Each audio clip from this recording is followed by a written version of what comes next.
The Nigerians in Diaspora Commission, NIDCOM, in the last 3 years of its establishment has recorded tremendous strides under the dynamic and astute leadership of its chairman and chief executive officer, Honorable Dr. Abike Dabiri Arawa. The Media and Strategic Communications Department of the State House, in its wisdom, instituted a State House press briefing where ministries, departments, and agencies give accounts of their stewardship. This time, it was the turn of the NIDCOM boss. And that's not all on the menu list. The new Indian High Commissioner to Nigeria visited NIDCOM and shared diaspora experiences. And plus, Professor Hawa of Harvard University and her students from University of Rome say a goodbye to NIDCOM. And also, the diaspora of the moment is on the stable. Please stay with your favorite program, The Diaspora, and I am Koinsala Adetumbi, your host.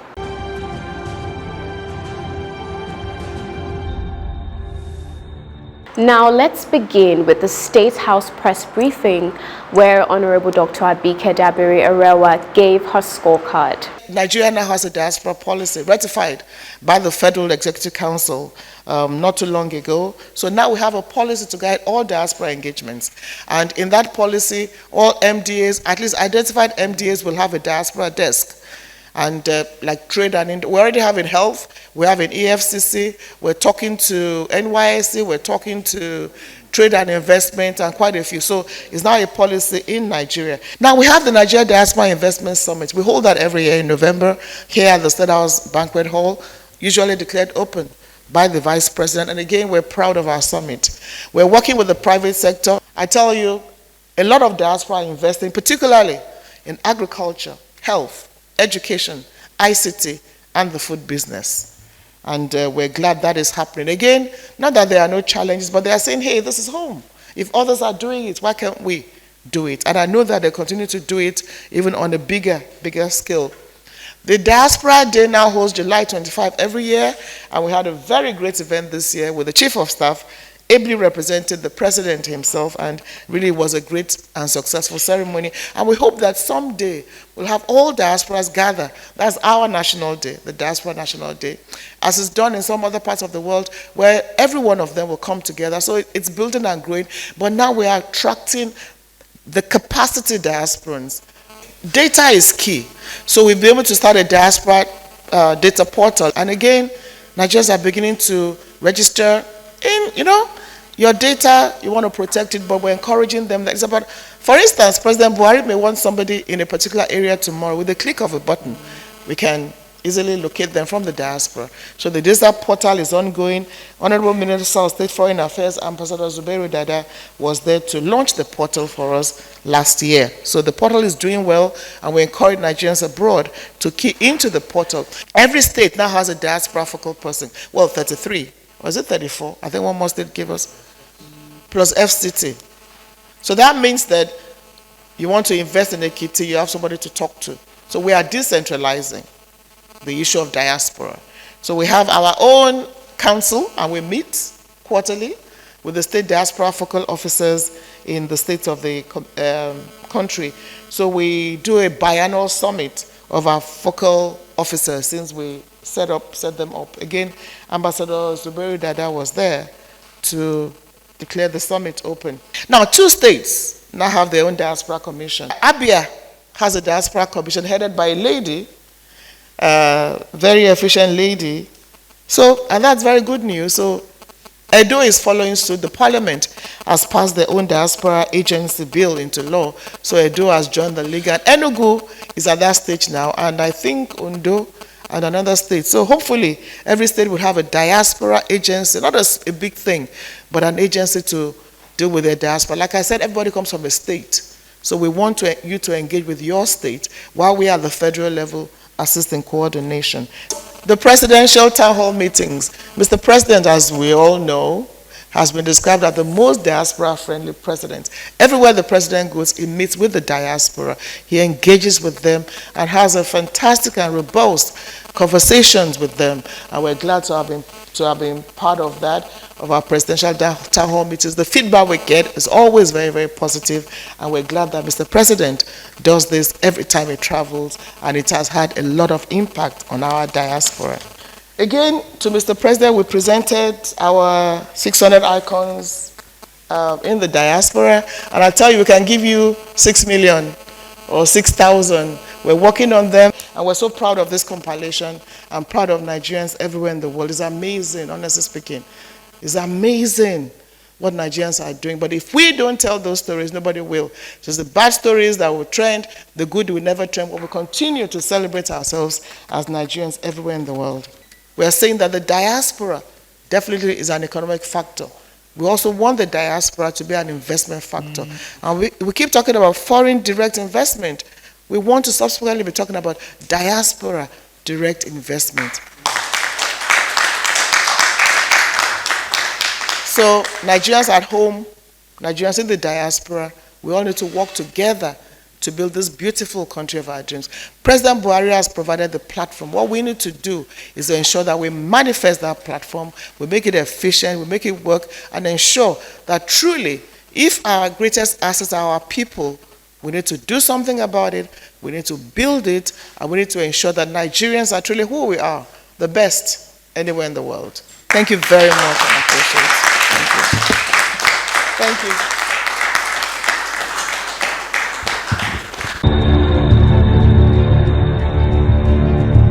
Thank you to our NIDCOM boss. Keep breaking the glass ceiling.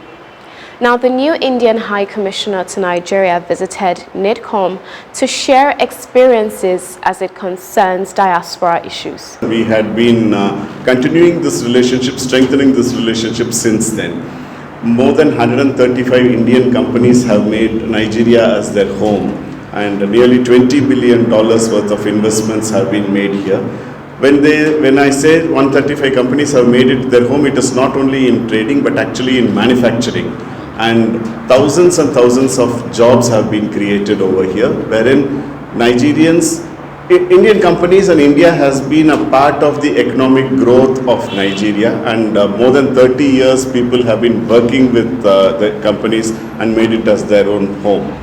So it has been a very intense relationship, very cordial relationship, and a very welcoming relationship, which is something which we certainly appreciate and value it very much. When we said 135 companies, there are about 60,000 Indians who are working and staying and having made Nigeria as their home. Diaspora is a very positive force, and over the past many years we have realized the importance of having excellent relationship with our diaspora. In India, generally they say that you can take an Indian out of India but not the Indianness out of that Indian wherever that person goes. Madam, you very rightly said that we need to learn from each other. You have a huge diaspora outside the country also, and they have also been very intelligent and very suave people who have been there in different parts of the world. So we would also be happy to certainly learn from your experience and how you are managing them, and would be happy to share our experience with you also. Before coming over here, I had spoken to Mr. Bassi, also secretary, and I had been in touch with the lady who actually is in charge of the Overseas Indian Affairs division in the ministry, and she is more than happy to extend her invitation for you to visit India, for your team to visit India for discussion, and we can see how we can take this relationship further from that particular stage onwards. Whether it has to be training, capacity building that we can offer. You've done very well with your diaspora. We are learning to do a few things with our diaspora, and we look forward to further partnership and engagement with you, because life is about learning. As long as you're a human being, you should always be ready to learn. So we hope that we continue to partner with you and see what more we can add to what we're trying to do to engage our diaspora. And we also have very good relationship with India, your people, your culture. And I also particularly say that one of the things I appreciate about you is the way you've been able to globalize your culture. Yoga is Indian, it's all over the world. So is your food. I mean, somebody told me that yoga is the American way of describing the way we punish our children in schools in Africa. You know, when you want to punish somebody here, you say, sit down or put your hand up or something. But you've done so well with it. I think Indian businesses in Nigeria too, so hopefully we also have that much businesses in India. But we are focused particularly on our diaspora and your diaspora. And I said it before and I said it again. Imagine the Indian diaspora and the Nigerian diaspora collaborate. You can change the world. Because we have a huge population of very intelligent, highly intelligent diasporas, and so do you. And you'll be able to turn a lot of things around with your diaspora. And we keep saying that you can't talk about your development without your diaspora. And we hope that we can say the same thing about our diaspora. But we're getting there and beginning to really, really do what you have done with your diaspora. So we look forward to learning more from you and welcome you home. I'm sure we'll have a very, very great collaboration, particularly for the interest and growth of our diaspora. Thank you very much, Your Excellency, and I wish you all the very best. You are underlining fact that there is the need for us to engage with your Diaspora Commission and learn from each other. I think it's a very, very positive aspect of this takeaway from this visit. I know there are some few differences between the Nigerian diaspora and the Indian diaspora, and I'm happy you explained it more. Here, our constitution allows for dual citizenship. So a lot of our people maintain their Nigerian citizenship. And because of the COVID-19 issues, we had an explosion of people looking for Nigerian international passport, which was almost becoming a huge crisis for us to manage. But that is how it does. We have an estimate, just like you. We don't have a real data. It will take some time before we build up our own data. But even the 17 million Nigerians in the diaspora we are talking about, we believe is much, much more than that when you consider Nigerians in other African countries. These are newsletters, and we try to do production of our activities. Because when it's bad news, it trends, but nobody will celebrate ourselves with ourselves. Absolutely. I remember when there was an incident in India, some Nigerians on the streets was all over the place. But when we're doing well, nobody talks about it. So we have a couple. Thank you. Also just some souvenirs from us. Thank you. Very much. And we've had our I bought some Indian tea for you. Oh, wow. And thanks a lot, madam. In our last week episode of The Diaspora, we brought to you Professor Hawa Ibrahim and her students from the University of Rome, giving back to some IDP children in Abuja. The team has been in Nigeria for 3 weeks, impacting knowledge and skills to the less privileged. Now it's time to say thank you to NIDCOM. We all believe that if one child is better, the world is a better place for all of us. And so our mission is just to reach out to see how we can ignite an interest and inspire those children at the refugee camp, the voiceless, the powerless, the illiterate, and the poor, to know that it is not all about their situation, but they have much more inside of them that can be bigger and better. And so we just want to inspire that part of it. 80% of what we use for the team are local materials. It's in their vicinities. We go to their trash and pick swan water bottle that somebody have, drunk and throw away, and we cut it into two. And we use cardboard, any kwali, or we use gari to teach concept of science, technology, engineering, maths, and arts. So everything we have is the children, it's there. So we just want to show you how to do it, and we want you to take it up and take it to the next level. We are done with my last point, we are done with our stay here. But it's not right in our culture to go out and leave the country without coming back to where we started. And that is why we're here. We come here with a totally different perception of what it's gonna be, how it's gonna look like, not only because of Nigeria and the security issues, but in general because of how Africa is portrayed in the Western medias. So I think I was positively surprised by how similar in some things it is to Europe, but I think I was also surprised by the kids, how they can be so curious, active, even though they've been through so much already at a young age, maybe 11, and they've had to run away from everything they knew to a new IDP camp, to a refugee camp, so I was impressed by how active they could be. I was responsible for teaching engineering in the IDP camps, and I have to say it has been one of the most fulfilling experiences of my whole life at the moment. The kids were wonderful. I was completely surprised and impressed by how curious they are and how they can come up with amazing things even when they don't have the resources that maybe some kids in Europe would have instantly. I always tell this one story from the camp that's really dear to me. It's from this boy named Abraham, and he's from Waru. So we finished the camp in Waru, and after that we moved to Wasa. And then on the second day, I think, he walked to Wasa to bring us a gift, which was this incredible model of a house completely made out of cardboard that looked professional, like it looked really, really well. We took it after that at home, but then we asked him, why did you decide to do this? He just replied, I was so inspired by the course and what we've learned, and I just did some brainstorming, which is something that we covered in our lectures. And he was so inspired by that he decided to go outside of the camps and then by himself try to make it.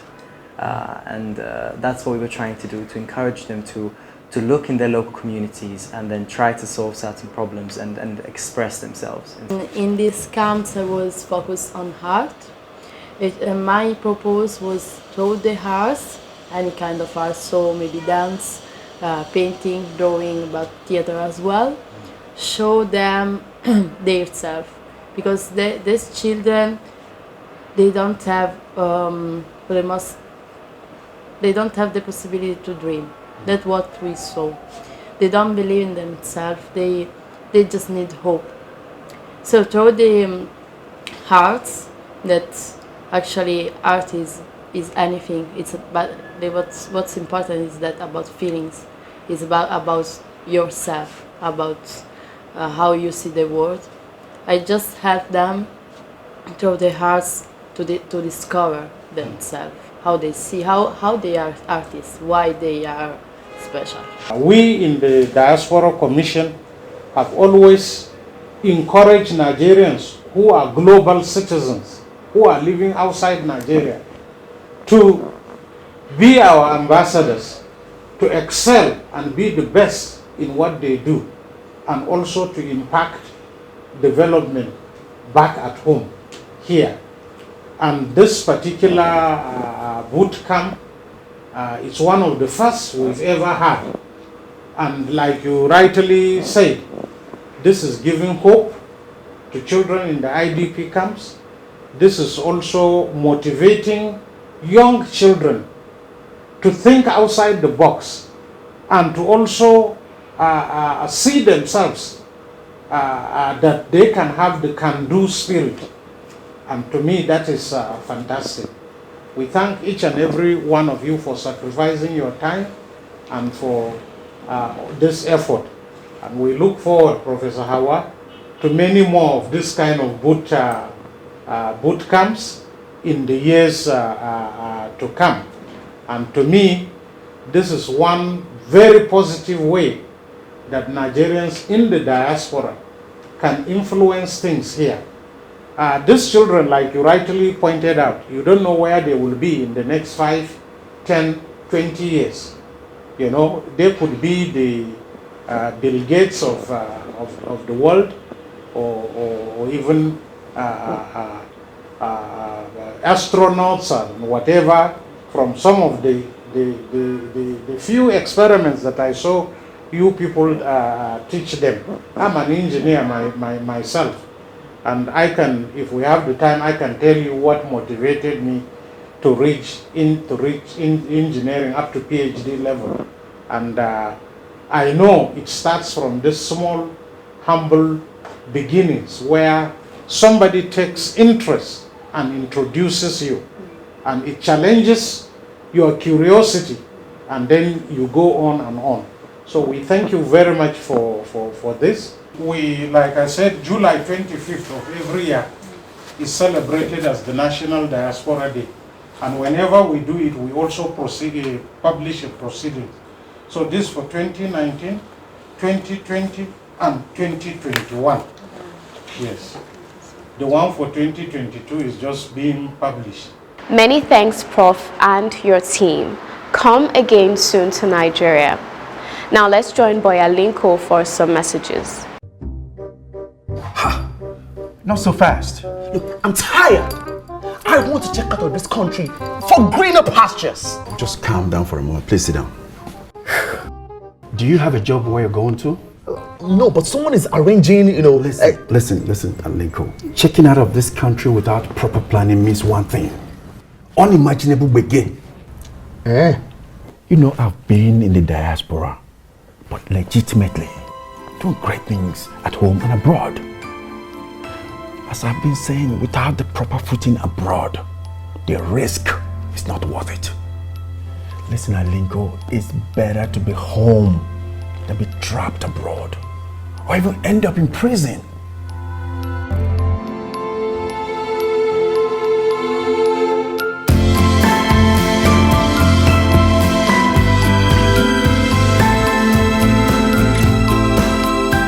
If you must travel, travel legitimately.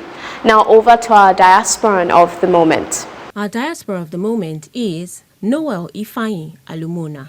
Noel is a Nigerian student who hails from Enugu State, Nigeria. Noel, who is studying in Vanderbilt University, United States, went home with a cash prize of $10,000 in recognition of his vigorous campaign to end violence against women and girls through proper orientation of boys on responsible behavior. The AFS Award for Young Global Citizens recognizes the work of young people around the world for their commitment in improving the global community and contributing to a more just, peaceful, and tolerant world. Noel became the first African to win the prize since its inception in 1914. The award was presented during the International Youth Day organized by the United Nations Global Communications Department, the AFS Intercultural Programs, and the Youth Assembly at the United Nations headquarters in New York. He is also a 2018 Obama Foundation Fellow of the African Leaders Program. On October 1st, 2018, he formed the Boys Champions as a youth-focused group committed to providing safe environment for young boys and training them to become part of the solution to ending societal violence and prejudice against women and girls in Nigerian communities. Noel, who is presently pursuing a graduate degree in special education in the United States, said he has remained passionate about youth development, education, and more specifically on ways to improve access to quality education in underdeserved communities. He is also a recipient of the AFS Award for Young Global Citizens at the United Nations in New York, African Youth Award, Nigerian Goodwill Ambassador Award, Volunteer of the Year Award by Appreciate African Network, Beijing, China. Congratulations, Noel. We celebrate you as our diaspora of the moment. Before we go, let's appreciate the efforts of Mr. Louis Idehe, commending us thus. You guys are doing a great job. Let's keep it up. For your feedback, concerns, and inquiries, do not hesitate to reach us on all our social media platforms. Do keep a date with us next week. And I remain your host, Koinsola Adetumbi. Stay safe.